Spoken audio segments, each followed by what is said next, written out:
welcome back to another Esports video. So today we're going to be looking at the NSE, the National Students Esports League in the UK. One of two university leagues. The development around these two in the last few years has been quite interesting. The NSE is actually the youngest of the two that we're going to cover this week, but they actually have partnership with the national governing body of university esports, which kind of, I'm not going to say it's made a big difference, but the way that it's funded and the way that it's supported is slightly different to the NUEL, which is the other one that we're going to be looking at this week. So we'll start off by looking at the website like we usually do. Kind of sort of the last video where we're going to be doing this, because the things we're going to be looking at next in Unit 1, we need to go in a little bit more detail, and so the internet and just kind of looking at web pages is not really going to cut that. So if we look at the website for the NSE, we can see that they've got partnerships with lots of different companies, mainly Intel. And we can see the teams and streams of lots of different universities, some news and things like that. And then the main partners at the bottom, BUCS, as we said, the British University and Colleges Sports Body. And if we go into the About Us page, what we can sort of get from this is that they're another organisation that's very much focused on the grassroots esports leagues in the country. And they also have smaller affiliate leagues that they like to use for games that are maybe not as popular. Although you could say that sim racing and other things has really started to come into the limelight with esports, especially with the EF1 that happened over COVID and things like that. The NSE is massive. If you think of how many universities around the UK, which I think at the time of recording this video, it's about 170. They have over 100 universities participating, so we're talking way over 50% of universities participate in this, which is substantial. And essentially, what they're trying to do is they're trying to cultivate this esports scene, and their aim is to not only provide a place for sort of young esports athletes to maybe venture into the esports space, you know, the big European leagues like the LEC, the Valorant Champs, the RLCS, and all that sort of stuff. But they're also providing a pathway for people to move into supporting roles for those esports teams as well.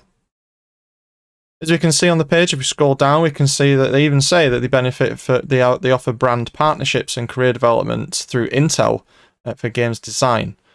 And so what this means is that the NSE is not just really pushing tournaments, but it's also trying to feed more potential future staff, more potential future ideas into the video games market, and therefore bolster the esports scene in the UK indirectly, because those people will then go on to maybe work for Riot or other developers that are in the UK or even abroad, where they'll help to develop the titles, the software that goes around the titles, or even manage events, manage teams, coach teams, that sort of thing. So that's the NSE. That's the first one we're going to look at today. Focused on grassroots, focused on providing esports opportunities for university students. A for-profit company. Even though they are under the BUCS, they are still for-profit. They are a limited company. But everything they do is for the betterment of the UK esports scene. So that is the first of the two we're going to look at today. Okay, so the second one we're going to be looking at today is the NUEL. Formerly the National University Esports League. Funny story with this one. This one was actually set up basically on my doorstep. I've met the guy that set this all up, an ex-Loughborough student, Josh. Great guy, really friendly. Recommend if you run into any stalls for NUEL, go talk to him. And if we look at the website, it's sort of very similar to the NSE. So we've got the typical games you would expect an esports tournament provider to run. So we've got League of Legends, CSGO, Valorant, Siege, Rocket League. There are others, Overwatch, Clash Royale, Rust, interestingly. TFT starting to show its face in esports, etc, etc. If we look at the About Us for the NUEL, very similar to the NSE, but there's a slight difference. First of all, the NUEL is not in partnership with BUCS, so they do not work in association with the British University and Colleges Sports governing body. They are completely independent. And even though their outreach is really similar to the NSE in terms of universities, you can see on the website it says 110 plus, the way they interact internationally is slightly different. Although that's not to say the NSE doesn't do this, because they do, but it's just not at the forefront of what they do. So, as we can see on the web page here at the top, there's a lot of Amazon being plastered around. And the main reason for this is because when they rebranded from the National Universities Esports League to NUEL, they partnered up with Amazon, and they actually take part in their international esports tournaments through Europe.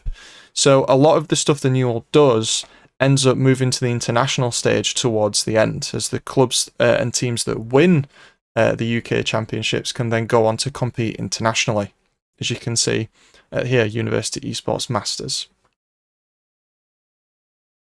They have similar values to the NSE. It's another company that's working to push this grassroots of esports and look after this young talent that's wanting to push forward and really get into the industry after they graduate.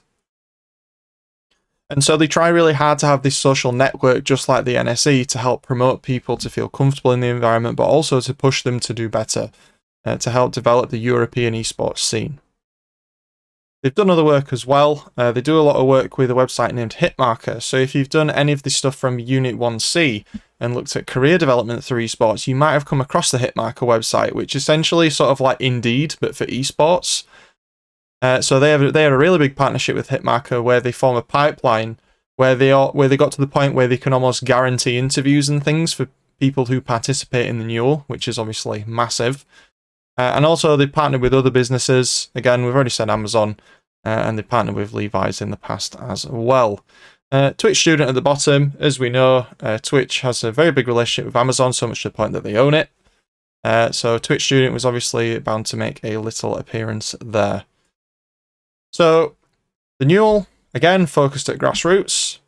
A little more international than the NSE, but the targets are the same. And working in partnership with other companies, notably Hitmarker, to push forward that development of talent and securing jobs for graduates into the video games market.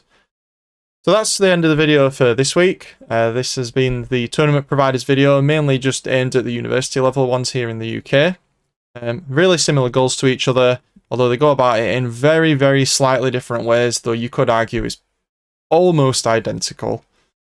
And so what this does is this leaves us in a position now where we can start looking at the actual structure of esports in the UK, and that's what we're going to be looking at next week. There will also be a short video coming up next week as well about profit and not-for-profit, just so we can sort of iron that out for any students that don't take business, because sometimes it can be pretty tricky to research which one or what company is which. If you enjoyed this video, please leave a like. Make sure to leave a comment if you're studying esports at the moment. Maybe drop what you're studying at the moment and if there's anything that I could help you with. The comments that we get will affect the content that gets put out, whether we do an extra video or whether if there's large demand, we do a completely separate video entirely. And I'm also looking to start a second series on the side of this where I take questions each week from students about specific parts of esports they've been taught. And then I can make little responses that are like 30 seconds long, or we can put together a larger video if I get quite a few. So thanks for watching, subscribe for more, leave a like if you enjoyed the video, and I'll see you next week. See ya.